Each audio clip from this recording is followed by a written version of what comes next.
Well, it's a pleasure to be here to talk to developers about things that we all care about, so thanks for having me here. So I'm going to talk about, to get past the syntax, the real scare is in the semantics. I want to talk a little bit about what we go through. One of the developments we have seen over the past several years is an absolute growth in terms of number of languages on the virtual machine.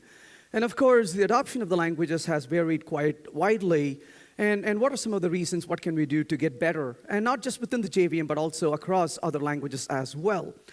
Well, I want to start by talking about things that we normally interact with. What do we get to when it comes to programming, but also in other parts of life? Well, I want to first start with interfaces. One of the things that we often interact with very beginning is interfaces.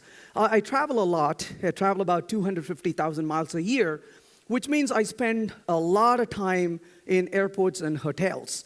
And I've come to this firm conclusion that people who design hotel bathrooms never ever stayed in a hotel because it feels so odd to get in and get out of each one of them. And I was in Washington, D.C. a couple of weeks ago, and I came across this particular thing in the bathroom, and I looked at this, and instead of taking a shower, I had to really sit there and stare at it. And what I realized at this point was, this is supposed to be something extremely simple, to get in and take a shower and get out. What they actually did is, they started explaining how I can use the valve. And instead of showering, I immediately started actually taking a photo and tweeting. And I mentioned that those who cannot design are condemned to document. So this is one heck of a documentation you can see here. And we see this all the time in what we do, because we are creating interfaces. We are creating APIs. And APIs are nothing but interfaces after all. And how do we make things intuitive? Well, one of the things we often interact with as programmers is, of course, the language syntax itself. That becomes the interface that we have to work with. And so the syntax is an interface that we, as programmers, interface with. And so languages really make the syntax, that's how they afford the language for us. So when it comes to syntax, syntax is the very first thing we as programmers encounter oftentimes as well. And one of the things that languages are supposed to provide for us is this principle of least surprises. It should be extremely obvious for us as programmers to look at this and say, hey, I got it, that's what it's actually supposed to do. It should be fairly easy for us to identify what this is supposed to mean.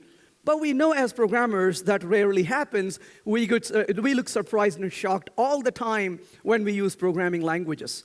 But this comes back to really the concept of perception. We all are driven by our perceptions. And what is perception really? Perception is often also determined by what we are very familiar with. So for example, if I ask you to tell me what this is, well, some of you probably are seeing a vase in front of you, and maybe other people are seeing these beautiful two couples trying to kiss each other. Well, it depends on what your perception is, and sometimes your perception can vary as well. But that happens a lot of times when you look at things. We both may be seeing the same exact thing, or you may be seeing the same exact thing as you saw before, but you may actually perceive it very differently because it depends on the frame of context you're looking at and what you're familiar with. So our perception is often influenced greatly by what we are familiar with. And a lot of us are familiar with different things. That's what makes this world so wonderful. Some of us came to Java by learning other languages like C++. Some of us came to Java by learning Java first. Some of us came to Java by learning other, scripting languages, for example. So it really depends on what we were familiar with before we came in, and so is to other languages as well. So here is a little bit of a syntax in front of us. And I speak in a lot of conferences, which means I tend to put up syntax like this quite often.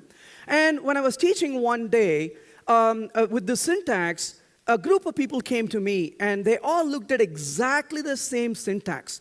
But I had people tell me completely different things, which just fascinated me. One person looking at the syntax told me, this is kind of like Scala. Well, okay. Another person told me, that's like Groovy. It's like, okay. And another person said, that's like D3. I said, what the heck is D3? And he said, well, that's a JavaScript library that you can use. Like, Oh, of course, but why would you take a library and compare it to a language syntax? He said, because that's the only thing I know. It's like, fair enough. So the point really is, a lot of times we quickly associate something we look at to something we are familiar with. And this can be really troublesome sometimes and funny at other times. So let's think about this for a minute. If I ask you what this is, you probably will say this is, baklajan. Well, okay, that's great. What do they call this in English? Well, they call this as eggplant. Now, I'm a vegetarian. I don't take egg, but I take eggplants, which makes me really feel weird. Is that vegetarian? Well, why is the word egg in eggplant? And what part of that is actually an egg? That kind of confuses me. Well, somebody decided it's a smart idea to call it an eggplant. And so the reason for that is, well, these were kind of looked at first, and they looked like goose eggs. And so somebody said, well, that looks like goose egg. We'll call it an eggplant, because it's a plant that produces eggs like goose does. Well, it's very creative, great. So that's the name kind of they gave. And this definitely does not look like anything like an egg, but because it's kind of the same vegetable, they said, we'll call it an eggplant. Well, I was actually having dinner with a group of guys in Belgium, and we had people from different countries, and one of them was from the UK. And as we were having lunch, he kind of chuckled and said, it's kind of silly that Americans would call this as an eggplant. I said, yeah, that's kind of silly, isn't it? And I said, yeah, of course it's kind of silly, because I come from India. I said, of course, we would call it as brinjal. And he looked more surprised. He said, what the heck is brinjal? I said, what do you mean, you don't know brinjal? I said, no, I don't know brinjal. I said, and you're from the UK? He's like, yeah. Well, in English, it's brinjal. He said, of course not. I'm English, and it's not brinjal. So I was kind of confused. I said, well, but they always told me it's brinjal, and you don't call it brinjal. What in the world it is? And he said, well, it's actually aubergine. And I'm like, I'm confused, but why did they tell me it's brinjal until now? He said, I've never heard of this term. So I was really frantic. I had to email my uncle, who's a professor of English, and said, okay, I've been cheated all my life, because they told me this is called brinjal in English, and I'm talking to a guy from England. He says I'm crazy. So what's going on over here? Well, he replied to me saying, well, actually, we tell you it's in English, but it's not an English word at all. And it turns out brinjal actually is a word from the Portuguese. Like, go figure. And I did not know this. So everybody in India uses the word brinjal, thinking it's an English word. It's not from England at all. It's from Portuguese. So I got really curious. I started digging a little deeper into it. And it turns out the Portuguese word actually came from the Middle East. And go figure, the Middle Eastern word came from Sanskrit. So I was like completely fascinated about this root of this language and of this word.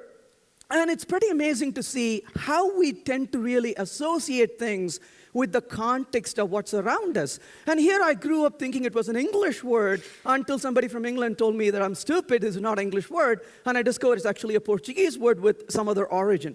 Well, this is exactly what happens to us when we start learning things. So when you start picking up a different language or a different context, what's going to influence you greatly is what you're already familiar with. And the context in which you learned about it, you assume that really came from that context, but unfortunately, it may really not be.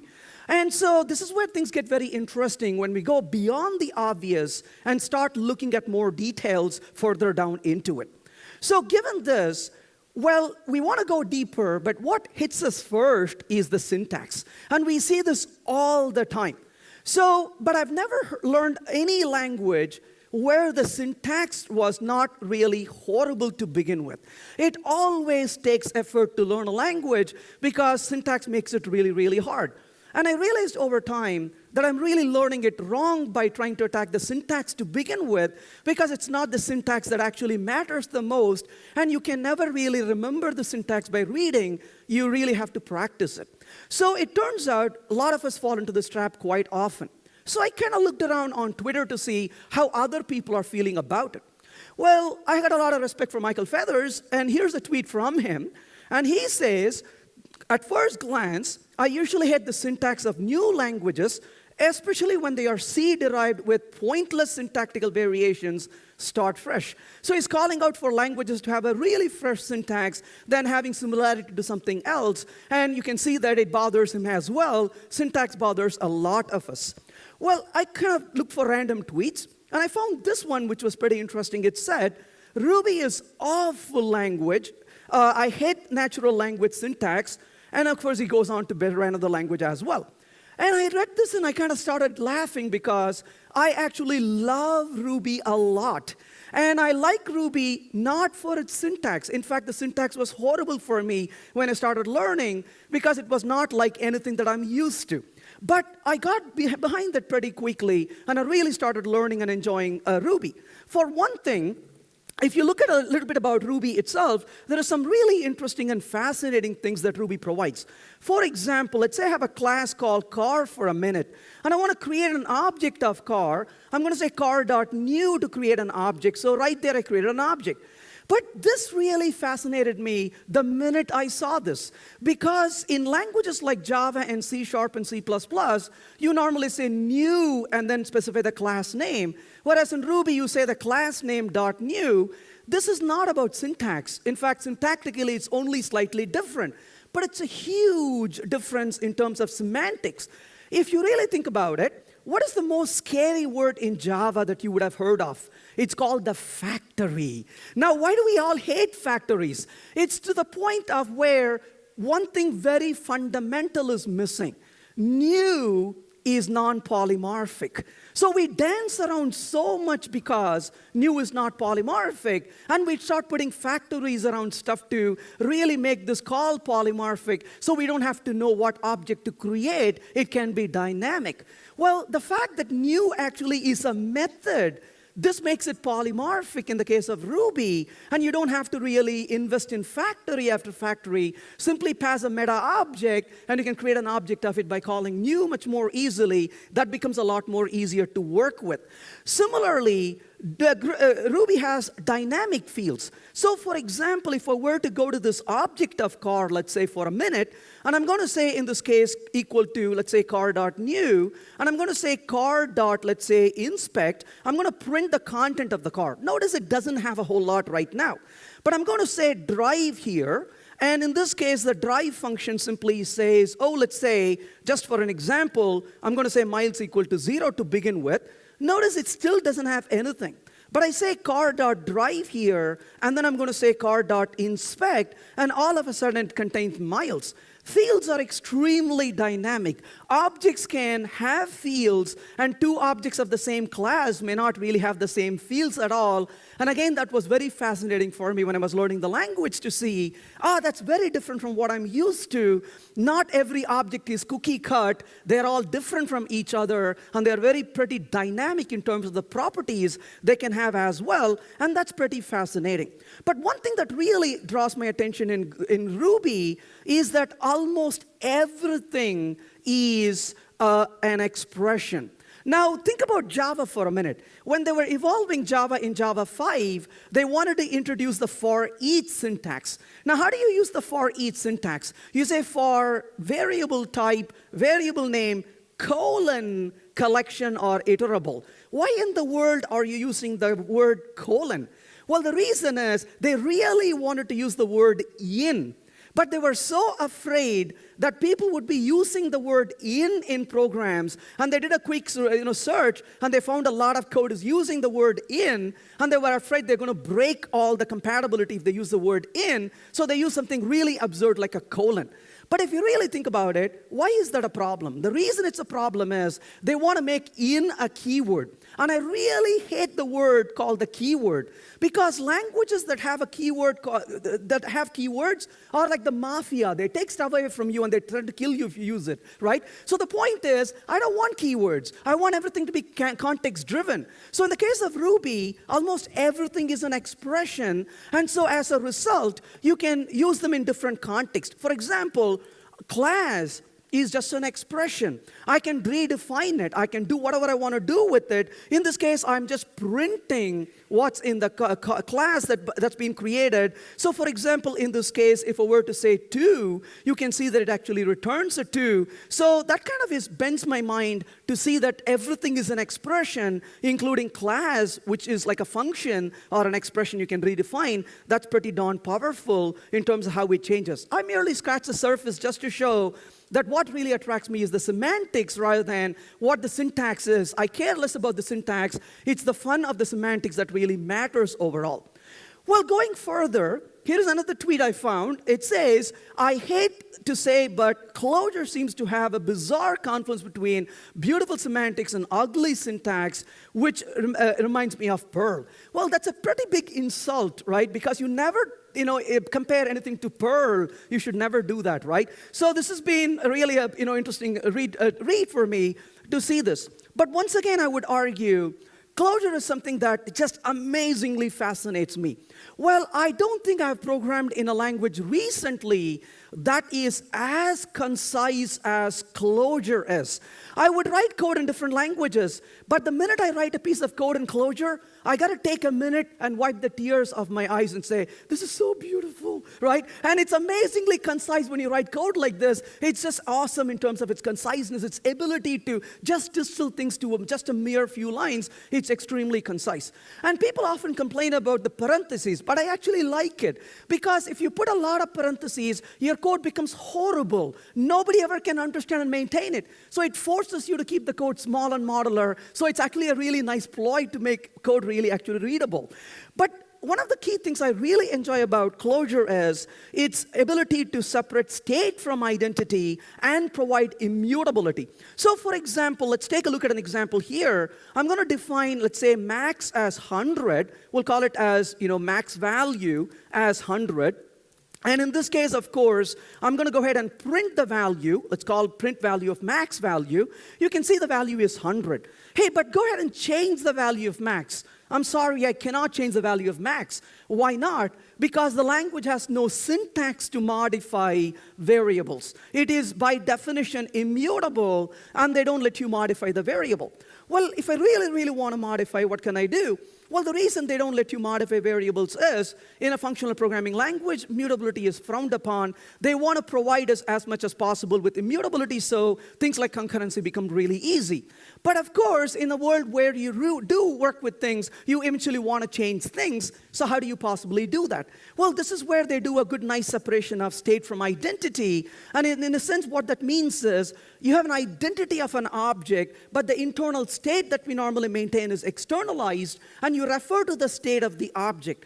Well, the object itself is a reference. The identity can be modified, but the state itself is immutable. So I cannot change the state, but I can recreate another state and have this point to a new state. So in that regard, I can use what is called a managed mutable identity, which is what the language provides, is a managed mutable identity. And this is really part of what is called the STM, or software transactional memory. So in that regard, I'm going to go back here and create this as a reference, where ref is a managed mutable identity. And in this case, of course, I've got a ref object on my hand.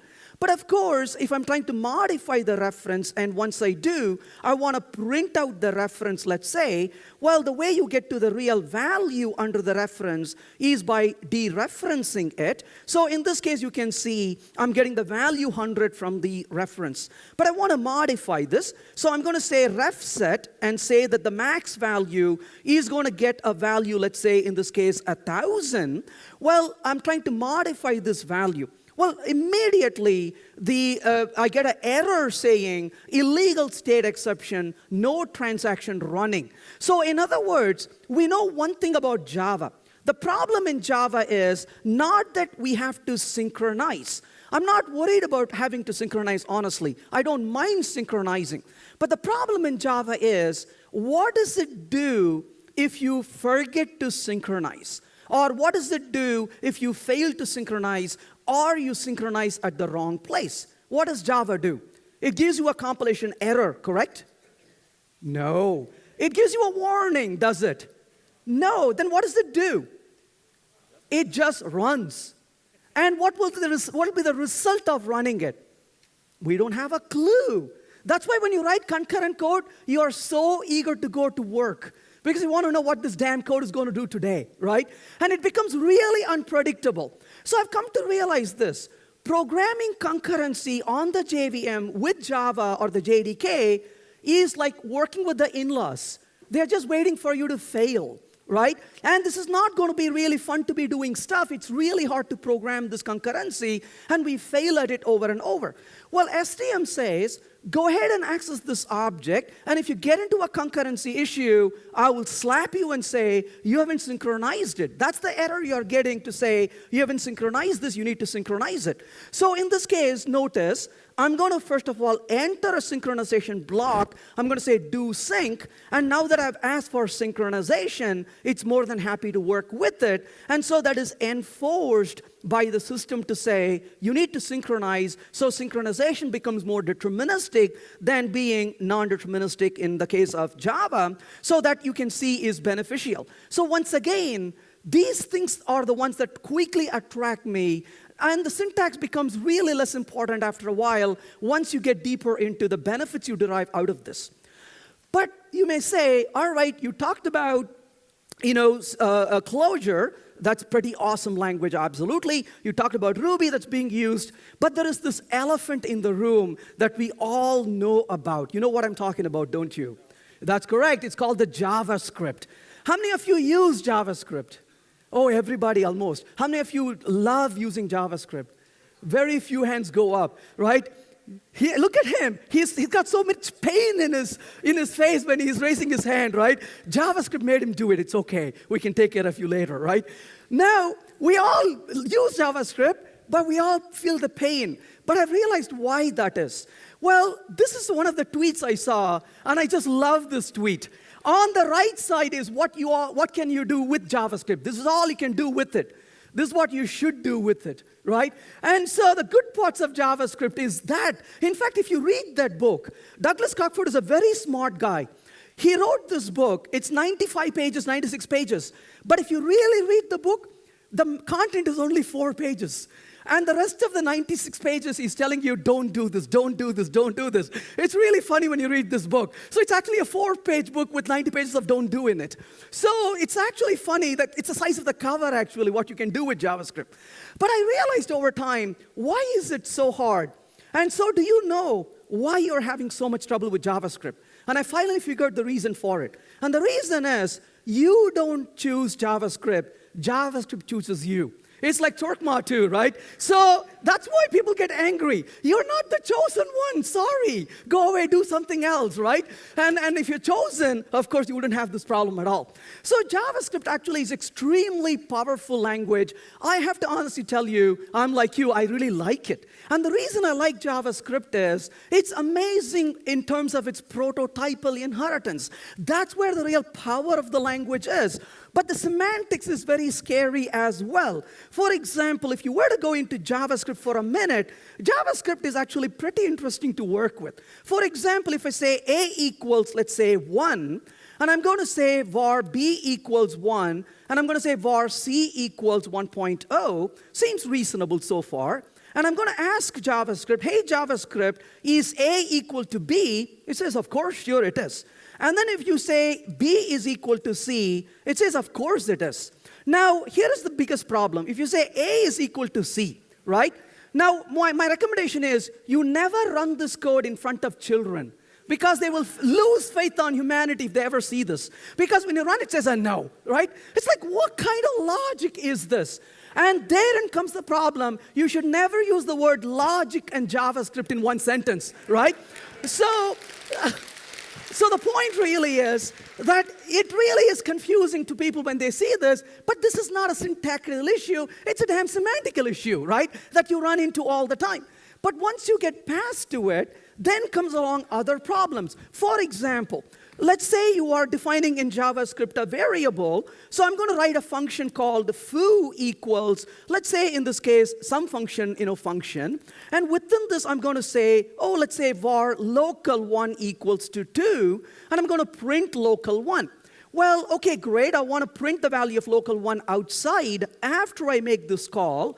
Well, okay, seems reasonable. I'm going to call foo, and JavaScript says, oh, no, you cannot do that. Well, thank you, JavaScript. That makes sense. That variable is local. Awesome.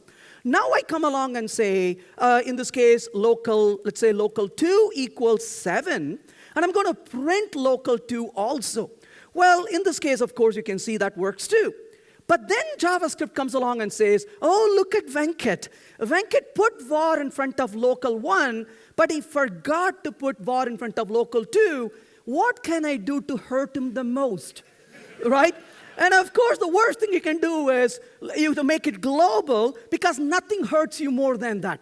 Well, why is this such a bad idea? If you think that's not a bad idea, wait until somebody writes I equal to 0, and then you call this function foo within another function where there's a loop with a variable I. That's a lot of fun. When you and try to debug that code to see why your variable I seems like it's been taken over by a voodoo, right? And that is an example of where completely screwed up from the semantics point of view. So while there is a lot of good things in JavaScript, like prototypal inheritance, there are pretty scary stuff in the semantic level as well. That's what we should really be worried about. So given this, of course, it would be not complete if we don't talk about Scala. Well, here's the guy that was quoted here in this tweet by Jessica, and he says, Scala is the only language that the more I learned, the harder it got. Well, sure, but I have a counter argument for it as well. And my argument is this. Scala is the C, it's like the C. We can choose to get, sink in the complexity, or develop the skills and patience to sail it for fun and productivity. And I believe that Scala is actually a fantastic language, but we need to know how to rightly use it. And once we really rightly use it and know the parts we don't want to get into, because those are not going to make us very productive, we can be very powerful with it. Well, some of the reasons I really like Scala are, there are quite a number of reasons, but a few of them. But here's another tweet, but I think this tweet is actually a lot better. I'll complete it in a minute. But it says, there are days when I truly hate Scala syntax. But to me, the beauty of Scala is, again, it's extremely concise. Well, let's talk about conciseness for a minute. Well, let's talk about Scala and how Scala can be concise. Let's write a class for a minute. Well, how many of you here program in Java? Oh, of course, all of us, right? How many of you have ever tried to teach Java to somebody, maybe informally also? Okay, quite a few of us, right? So you had this captive audience in front of you, and the person said, could you please teach me Java? And you said, oh, of course I can teach you Java. I've been doing it for a while. And then the person says, is Java really hard? You said, no, sweetie, Java is very simple. Because every book says it's simple, it's got to be simple. And the person is like, good. Can you start something simple? Well, how about starting with the hello world? Yeah, that's a great idea. Let me start you with the hello world. What's the first thing you did? Public. Excuse me, what's public? You don't need to know that right now. So your student is writing public, no need to know that right now. And then you said, class. And immediately, excuse me, what's a class? You don't need to know that right now. Okay, class, no need to know right now. And then you said, hello world. And the person immediately is like, this is great. I got to my hello world. And then you put a curly, and they're like, what now, right? And then you said public. Immediately they look up the notes. No need to know that right now. Okay, another one, right? Then you said static. And the person is like, is that also something I don't need to know right now? And they don't even know what's coming ahead, right? So you can see, what is that called? That is called ceremony. So what is ceremony? Ceremony is what you have to do before you get to do what you really want to do. Anybody here loves ceremony? It's like, can I do this? No. You got to do these stupid things before you do it. You know what? Never mind. I would rather poke myself in my eyes, right? So we kind of lose interest in doing stuff over time. Let's try this again. You say print line, and I'm going to say hello world, and you are like, hey, can you print hello world? Yeah, why not? I can print hello world. Sure, why not? Well, why don't we just get to stuff? You say, but wait a minute, the JVM requires a public static void main. Yes, that's JVM's problem, not your problem, right? So Scala says, I'm going to remove that ceremony from you. You don't have to focus on that. But it's very concise. But what I really like about Scala is it's amazing things it can do for us. One of them is XML syntax. How many of you have used XML? Of course, everybody. How many of you love XML? See, it doesn't get any love, right? Why? I have a reason why nobody likes XML. There are two reasons. The first is I'm going to create an XML. So let's create a var greet equals, and we'll say greet, and then say hello, and then we'll say greet, and right now I'm going to print greet over here. So that's XML, right? No, that's not XML. That's a string. But how many of you, seriously, have put XML in a string? Come on, be honest. Yeah, the hands quietly. You know you're guilty, right? So that's why you're not raising the hand. How will you feel if you're put in a string every day? Not so good. Poor XML. It's been put in string every single day. That's why it misbehaves so badly, right? So Scala says, poor XML, you deserve some respect, just a little. So you can see in this case, we don't have to put it in double-quoted string. XML is a first-class citizen in the case of Scala. But of course, most of us hate XML. But I got this theory why we hate XML. And the reason we hate XML is kind of like human. It's really cute when it's small, but we all hate it when it grows up. It becomes very annoying, right? So we want it to be really small and cute, absolutely. But the beauty of this is you can go further with this. You can say greet match, for example, and then you can say in this case, I want to take the greet, I want to get the message out of the greet, and once I get the message, I want to print out whatever the message is, and you can see that you can use wonderful pattern matching to start extracting content out of it without having to go through a parser, for example. Those are the things that excite me a lot about pattern matching capability, ability to use XML syntax and stuff like that, makes it really powerful for us to be able to navigate through things we have to do on a daily basis. That becomes very powerful. Well, coming back to what Chris Pitt said, he said there are days when I truly hate Scala syntax, but I think Chris actually nailed it in his tweet, because the remainder of the tweet actually I like a lot, because it says, or more correctly, I hate that I can't easily unwire my own Java C syntax comfort zone. And the key word there is comfort zone. That's what makes it so difficult for most of us every single day, is we are so comfortable in our comfort zone. When you are very young, you are just finished school, you have done every programming language you could be thrown at, and how are you when you're a very young person? You are always agile, you're on the move, and then you find your first job. What do they do in the very first job? They tell you, here's the chair, sit down. And you sit down on your desk and you're like, oh, this is comfortable, right? And then after a while, after 2 years of experience, what do? They say, here's a comforter for you. Now you're not sitting anymore, you're kind of relaxing a little bit. And 10 years is called retirement in our field, right? And you are so comfortable, you're laying down and you're telling people, don't even bother me. Don't even touch me, right? And it becomes so comfortable. And when we are told we have to do something different, it becomes so annoying. So we would rather continue to do what we are doing than get out of the comfort zone. But it's so important that we do.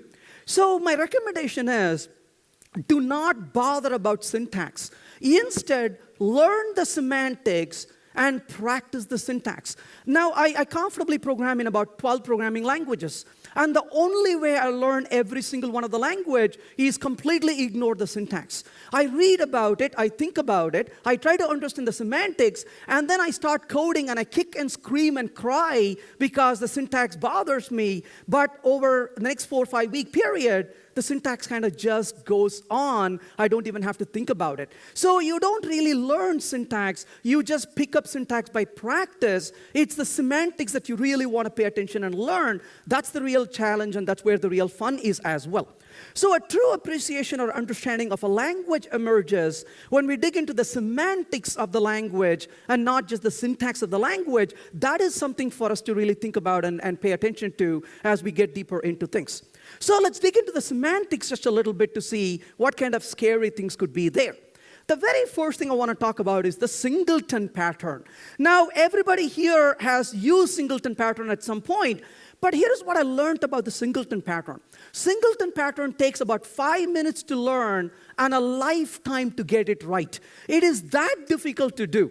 Because the minute you start creating a singleton, what happens? You say, I'm going to create a singleton, and what's your first step? You say public class, and then private constructor, and then public static get instance. Life is good. 3 weeks goes by, one of your fellow developers says, hey, look what I have here. And you look at this person, he's got 2 objects of the same class. You're like, darn it, how did you make 2 classes and made it a singleton? And he says, well, I just kind of threw a little constructor call through reflection, and I got this other object. You're like, damn, I'll talk to you tomorrow, right? And then you go fix the constructor. In the constructor, you say, if the instance already exists, you're calling again, throw an exception, like fixed it, right? 2 weeks goes by, your other colleague says, hey, look, I got 2 objects of your singleton. You're like, damn, how did you do it?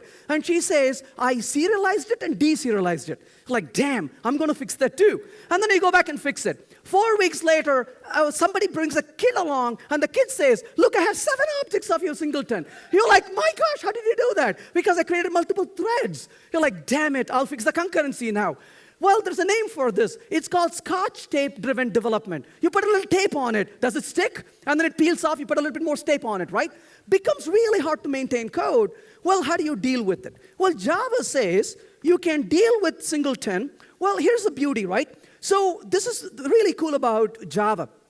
In Java, they wrote Java. And then, of course, what did they do? They wrote effective Java. Now, of course, if you're ever hiring people, would you ever hire anybody who has not read effective Java? It's like, no, right? Hey, do you know Java? Yes. Do you know effective Java? No. Well, go back, read, and come back. Well, but here's the question. If effective Java is so important, why can't they make Java effective, right? So that we don't have to read the book. Well, they looked at this and said, well, we got all these problems listed in effective Java. Here's the way to create a singleton, but that's a lot of work. That's a lot of effort to create it. Well, why don't we really fix it? And they eventually did. Well, that comes in the form of enums, which is a little weird, but a Java enum actually is a great candidate to create singletons. Well, what about Scala? Well, in the case of Scala, you can say object, we'll call it single. Well, that becomes your singleton right off the bat. So, for example, I can say single here, and that becomes a singleton I can work with. So the point really is I can have methods within this, and of course, I can call these methods anytime I wanted to. Let's say foo called, and I can simply say, in this case, single.foo, and I can call the methods on the singleton directly. Obviously, you can create objects of this. So the singletons are a first-class citizen in the language, so you don't have to deal with it. And the reason for that is it's really a semantical issue when it comes to ability to maintain the singleton nature of the objects itself. But then comes the question, what about checked exceptions? Well, checked exceptions are horrible because there are so many ways to fail when it comes to checked exceptions, and that creates so many problems for us. Well, it also leads to some really weird issues. For example, let's say you are coding in Java for a minute, and I want to really perform a clone of an object. So what would you do? You would say public, for example, and in this case, you would say object, and you would implement the clone function. And of course, for this, I'm going to implement the clonable. So you could say implements over here, clonable. Well, it seems very reasonable, isn't it? Well, let's say we start out with this. I'm going to say OK to see the compilation over here. And it says you have a missing a return type. Well, let's say return, in this case, just return this for a minute. What do we get? Well, that's great so far. But what if I start using the clone method? Well, immediately you're going to get an error saying clone not supported exception not being handled, right? And you're like, dude, I am supporting clone. And the compiler says, but you're not handling clone not supported. And you're like, but I am implementing the method. And the compiler says, but you haven't handled the exception. One thing you should never do with Java compiler is argue with it, right? Because you never win. And over time you realize, it's like, are you happy now? And what do? We say fine, and we write code like try, do something, and then we say catch, whatever exception it is, and then you put that and say, are you happy now? And the compiler is like, thank you, right? Well, the problem is, this kind of code is everywhere. In fact, programmers don't write this. They've been so smart, they created IDEs that write this. And so they don't even have to look at this anymore. So you look at this and say, why do you have an empty catch block? They're like, what? Where's the empty catch block, right? They don't even see it anymore in their eyes. It really becomes a problem over time. But we don't have to do that. Languages like Scala, Groovy, Clojure, almost all of those languages don't even bother about checked exception. So they all treat every exception as an exception that will be thrown, and it puts responsibility on you as a programmer. Java says you will handle the exception. And the programmer says, let me show you who's in power here, and puts an empty catch block. These languages say, you know what, I respect you as a programmer. You handle the exception, you handle the exception. You don't want to handle the exception, well, tough luck, that's your problem. And they let you deal with it the way you want to deal with it, so you become more proactive in doing the right things for it. So checked expression is gone from most of the languages, whereas Java still insists on it. Then, of course, we can talk about threading. Now, multi-threading is really complex for many reasons. And if you really think about it, multi-threading is a really true reflection of accidental complexity. Because what multi-threading brings mostly into the picture is our inability to cope up with a concurrent world where things change all the time. So let's think about this for a minute. What about mutability? Well, is mutability such a wrong thing to do? And almost everybody in this room, if you ask the question, they're not going to say yes, because we've been doing it for 20 years, right? So, yeah, mutability is okay. All right, mutability is okay. What about sharing? Is sharing a good thing? Well, we all know sharing is a good thing. Remember what mom told us, right? Share, kid, that's a good thing for you. So mutability is okay. Sharing is a good thing. But shared mutability is devil's work. And the minute you bring shared mutability, all kinds of things go wrong. And so what is the 90% of the thing we do in multi-threaded programming? We create a thread, and then we force ourselves to deal with all this concurrent mutability, and then it becomes really, really painful. So when somebody says, do concurrency, what do you normally do? You begin to really cry internally or externally, depending on where you are, right? Because you know how concurrency can be so horrible. Because there's one problem in concurrency mostly, right? Ignoring Java 8 parallel streams for a minute, which solves the problem a little bit. What is the normal thing that normally happens when you deal with multi-threading? Remember, you had this beautiful, nice, good-looking, single-threaded code. And remember this job, you had the single-threaded code. And everybody came to work, and they smiled at each other in the morning. You said hi when you walked in. And the code was nice, easy to understand. And one day, one of your colleagues told you, let's use multi-threading for performance. And that's the last day anybody smiled at each other, right? And everybody comes to work, and what happened to the code structure? The code that was cute and simple turned into a monster in front of you, right? It is bloated, there is lock everywhere, synchronized everywhere, there is threads everywhere, and the code, you couldn't make a sense out of it. And you come to work, and you're scratching your head, and what are you doing at work every day? This thing called debugging multi-threaded code. And that's not fun. You got the cursor blinking on the screen, pizza left over from the late night debugging session, and you come to work, it's like, damn, and you throw everything out, and you start debugging again. And you could only do this for a while, right? So one morning you said, that's it, I'm not going to do this anymore. While you were debugging your multi-threaded code, you applied for the other job. That's called concurrency, right? Well, you're like, no, I'm not going to do this anymore. I don't want concurrency. That's a fear that's been caused to us. Well, that's a semantical issue, not a syntactical issue. How does it feel to code this? Well, I saw this tweet from Alex Popescu, and this really nails it, I think. This says, in theory, this is multi-threading. But in practice, this is what really happens, right? So that's how it begins to feel. It really is painful to see this quite often, and we see this in our work every single day. That's how painful it is to really do multi-threaded coding, and we all live this life when we have to. In fact, it's even worse than this. You are like, oh, this is cute. No, your job as a multi-threaded programmer is not this. You come after this to clean up after the dogs, right? That's the part that's not being shown here. That's why it's really scary. Well, that's our life as multi-threaded programmers. It's really, really painful to do it. But what about programming with list? Oh, we can program with list. Let's take a look at an example of programming with list.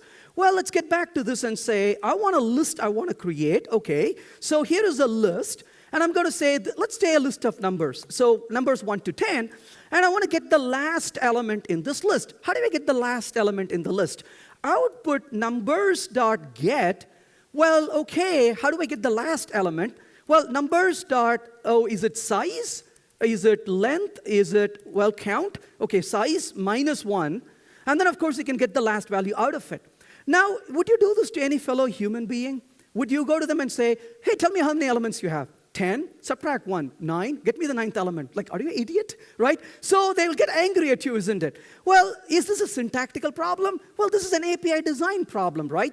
Well, why can't I just walk up to this object and ask for a value in a much more civilized manner? Like, for example, in the case of Ruby, for instance, I could go back to Ruby and say, here's a list of values. Let's say these values 1, 2, and 3. I could say, for example, this is Ruby, puts list dot. Why don't I get the last value out of it? Wouldn't that be really helpful? Well, most of the functional languages give you this kind of capability as well. You can get the tail, you can get the head, and so on, and you can work with this much more effectively as well. But it can get really, really tough moving forward beyond that. So let's talk about imperative style of programming.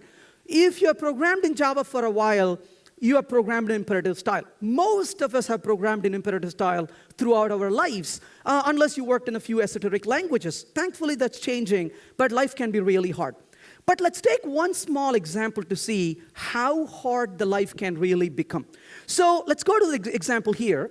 I want to find the square root of the first n prime numbers starting with k. So, and a total of the square root, right? So I want to find the total of the square root of n prime numbers. Let's see how that's going to pan out. So find the total of the square root of n first prime numbers. So n prime numbers, not first, m prime numbers. This is, numbers starting, let's say, with k. All right, so we will go ahead and say output, very optimistically, compute, and we will say n comma k. Well, that's easy, right? Well, how do I really write the compute method? Well, first of all, I need a method to find if a number is prime. So let's say is prime. And how would I write this particular prime function? Let's think about this. Again, think about syntax with semantics for a minute. Well, I can say a Boolean found is equal to false. And then, of course, I'm going to say, in this case, actually we'll call this as divisible. So divisible is equal to false. Then we'll say for int I equal to 2, I less than numbers, I plus plus. And then we can say if I mod, number, whatever number is given to us. Hey, where's the number? So int number, that's what I want to start with. Great. So if number mod I is equal to 0, what would I do now? Well, divisible is equal to true, and then we'll break out of it. And then, of course, when we are done with it, we'll come back out of the loop, and then we will say if number, so return, number is greater than 1, and, of course, not divisible, right? Well, let's make sure this is actually going to do before we talk about how silly that is. So let's get back to this in a second. So we can say, in this case, output is prime of 1. And, of course, I should make the method static, actually. Let's make that a static method. So if I try to do this, it tells me it's a false. Hey, what about 2? Well, 2 is, of course, true. What about 4? Well, that's false. What about 5? So it seems like that's holding up. Great. Now let's get back to this code. What do you think of this? Well, yes, there is syntax here, but there's something bigger than a syntax. What is this called? Well, we have a fond name for it. Those are called garbage variables, right? We create garbage variables all the time. Honestly, when you code, how do you feel about garbage variables? They are the lowest life form. You don't give them respect. You don't call it divisible. You call it T. Right? And it's like, you don't deserve to be here, right? And we abuse it. And we don't give it respectable names at all. That's a garbage variable. Then what do? We loop through every single step, do some work, set the variables, break out. And the question is, how do you feel when you write code like this? Very dirty, right? You feel very dirty. When you go home at the end of a very long day, kids come running towards you and say, don't touch me. I got to go shower first, right? It feels that way because we are burdened by this kind of coding every single day. We don't have to do this. Instead, what we can do is we can go back to this code and say, hey, how about import, let's say, java.util.stream.into-stream.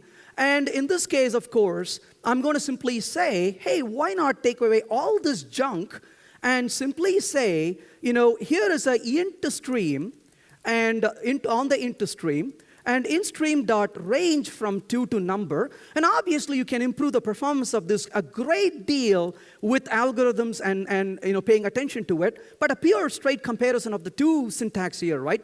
Two approaches here. And of course, I can say none match the value I and the number, given number, so number mod I is equal to 0. So very expressive code to get the same thing done. So you don't have to struggle so hard to get the little work done. But let's get to the most interesting part. So public static, and then I'm going to say int, or double rather, and I'll say compute with the starting number n and the ending number k. How do we go about implementing that piece of code? Well, let's give it a try. So I'm going to call the compute, but what is the value of n going to be? Oh, let's say 101. What's k going to be? Let's say 50. Well, I want a total of all the prime numbers, right? So what's the first thing? Double total equal to 0. And so we set a little garbage variable to begin with. And then, of course, very optimistic, I want to return total. Well, what do you do in between? Well, int index equals n, int count equals 0, while, what do we do while? Count is less than k, stop. Is it less than or equal to? Which one is it? I know you're still thinking, right? Will it ever be less than equal to? Sometimes. Will it ever be less than? Some other times. And what happens the day you don't think about it? That day is called the off by one error day, right? It is annoying when that happens. Anybody who has been trapped by that kind of error before? Every one of us, right? It doesn't feel good. Okay, so then what do? Then we say, if is prime of index, well, if it is a prime, what do? Well, total plus equal to, well, math.square root of index. Are we done? Oh, no. We got to increment the index. Okay, no worries. We can increment the index. Should we increment the index here? No, it should be outside, like here. Yep, that's where you have to increment the index, right? Because every time we got to increment the index. Oh, but that's not done. You haven't incremented the count. Oh, let me increment the count. Should I increment the count here? No, you shouldn't. You should increment it here. Well, what if I increment it here? Or what if I increment the total or both of them here? There are so many opportunities to get this wrong, isn't it? And when you write this code, and the minute you finish this code and you're about to run, that's when your blood pressure goes up. You're like, is this going to work? I'm going to just ask you, is this code right? And how do you feel when I ask the question? Do you feel like an idiot? That's the way I feel about it when I write this code, right? Because you write this code and you're like, is this going to work? And then you're telling people, be quiet, I have to go through this and see if it's, right? And let's say it's all correct, right? You're nervous. Okay, maybe it's right. I've incremented the count because I'm counting this. It's a prime number. Increment the index. And then you run through it, and you're like, okay, is this correct? I don't know, but it's working. Right? Now, should we do this? Let's try this again. Let's take this whole code. This is imperative code. What's the sign of imperative code? The first sign of imperative code is, notice mutability. You're mutating the variable over and over and over. On line number 12, you created total. And then on line number 18, you are modifying it over and over and over. If you turn up the volume and run this code, you will hear total say, ouch, ouch, ouch on this line of code. You're changing it so many times, right? And even better, you look at this code. In fact, I would suggest this to you. You go to somebody at work. You put this in front of their computer, but sit in front of them so you can see their eyes. And you ask them, what does this code do? And then watch their eyes. Their eyeball is going to do this.